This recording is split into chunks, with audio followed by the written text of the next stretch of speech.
Hello students, narration की next exercise या दूसरा रूल जो आपका है वो एक्सक्लामेटरी सेंटेंसेस आते हैं। एक्सक्लामेटरी सेंटेंसेस का मतलब होता है विस्मयादि बोधक वाक्य। इसमें व्यक्ति के हृदय की तीव्र भावनाओं को प्रकट किया जाता है, जैसे अत्यधिक सुख, दुख, आश्चर्य आदि। इनके प्रकट करने के लिए मैक्सिमम या अधिकतर हम क्या प्रयोग करते हैं? एलास, हुर्रे, आह, ओह, ब्रावो, फी आदि शब्दों का प्रयोग किया जाता है तथा इनके बाद मार्क ऑफ एक्सक्लामेशन भी लगा होता है। कभी कभी ऐसे वाक्य हाउ, व्हाट से भी आरंभ होते हैं, किंतु उनके पश्चात एडजेक्टिव, फिर कोई नाउन, फिर कोई सब्जेक्ट और वर्ब आता है तथा वाक्य के अंत में एक्सक्लामेशन होता है। ऐसे वाक्यों में अर्थ के अनुसार सेड या सेड टू के स्थान पर एक्सक्लेम्ड विद, उसके बाद आप सेंटेंस की या रिपोर्टेड स्पीच की फीलिंग जोड़ देते हैं, जैसे exclaimed with Joy, exclaimed with सारो, वंडर, अप्रूवल, कंटेम्प्ट या डिस्पाइज, डिस्गस्ट, सरप्राइज। जैसी सेंटेंस या रिपोर्टेड स्पीच की फीलिंग होती है वैसा हम जोड़ देते हैं। और जैसे आपका सेंटेंस इसमें दिया गया है, she said hurray we have won this match, तो यहाँ पर हमने बना दिया she exclaimed with joy that they had won the match. Hurray से प्रकट हो रहा है कि वो बहुत खुश हैं, इसलिए यहाँ पर हमने एक्सक्लेम्ड विद जॉय का प्रयोग कर दिया। इसी तरह ही said bravo you have done well, तो ही अप्लाउडेड, ब्रावो मतलब शाबाशी देना, तो he applauded him saying that he had done well. बाकी रूल्स आपके वही रहेंगे जो अभी तक आपने पढ़ा है, change of pronoun, change of tense, सब वही है, लेकिन जो मेन चेंज है यहाँ पर ये वाला है जो आपको यहाँ पर दिखाया गया है रूल नंबर फर्स्ट में। रूल नंबर 2 आपको दिखा दिया गया, कंजक्शन आपका यहाँ पर दैट का प्रयोग होता है, दैट ही लगाएंगे। इसके अलावा इस एक्सरसाइज में और भी जैसे सेंटेंस आकर आए, जैसे लिखा हो the captain said what a lovely bird I have seen, तो द कैप्टन सेड व्हाट या हाउ जुड़ जाए तो इसका मतलब एक्सक्लेम्ड विद सरप्राइज, बहुत आश्चर्य से कह रहा है, तो the captain exclaimed with surprise that he had seen a very lovely bird. What और हाउ के स्थान पर हम वेरी या ग्रेट का प्रयोग कर देते हैं। जैसे the farmers said what a heavy snowfall it is, तब इसको हम चेंज करेंगे तो क्या हो जाएगा? The farmers exclaimed that it was a very heavy snowfall. इसे इस एक्सरसाइज में देख सकते हैं। The student said how difficult this paper is, तो a student exclaimed with surprise that this paper is, अब हाउ को हम चेंज कर देंगे वेरी डिफ़िकल्ट, बहुत ज़्यादा कठिन है।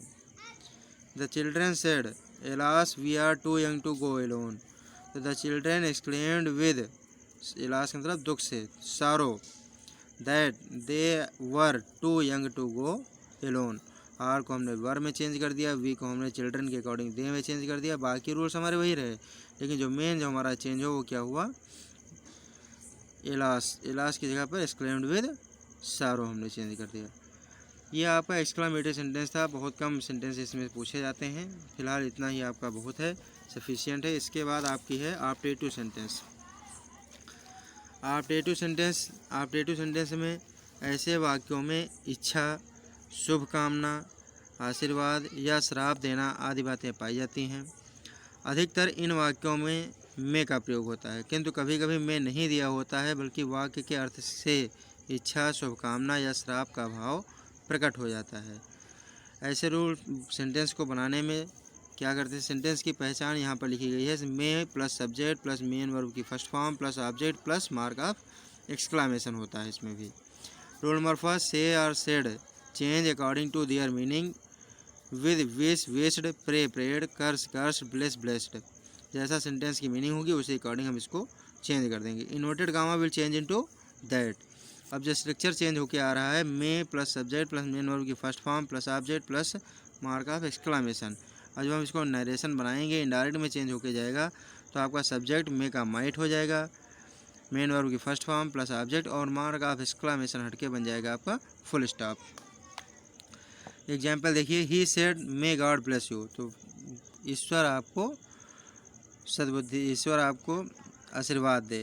तो he prayed that God might bless him, यहाँ पर ईश्वर से प्रार्थना की गई है कि वो ब्लेस करे, इसलिए यहाँ पर प्रार्थना मानी गई, he prayed that God might bless him. Next, thus they said to him may you die, तो they cursed him that he might die, क्योंकि यहाँ पर मरने के लिए कहा गया इसलिए अभिशाप है। अभिशाप की जगह इंग्लिश कर्स्ड हमने बना दी, तो रिपोर्टिंग वर्ब हमारा हो गया कर्स्ड, इन्वर्टेड गामा के स्थान पर दैट बन गया। फिर in operative sentence does not, if operative sentence does not start with may then it should be understood to make indirect, अगर नहीं है मे तब भी हमको मानना है। We said God save the president, तो we prayed that God might save the president, में नहीं है लेकिन हमने उसको माई में मानकर चेंज कर दिया। Next, he said to me you be happy, he wished me that I might be happy, you हमारा चेंज हुआ, उसके बाद मैं नहीं था, फिर भी हमने मे को अंडरस्टूड कर मे का माइट मान लिया गया यहाँ पर।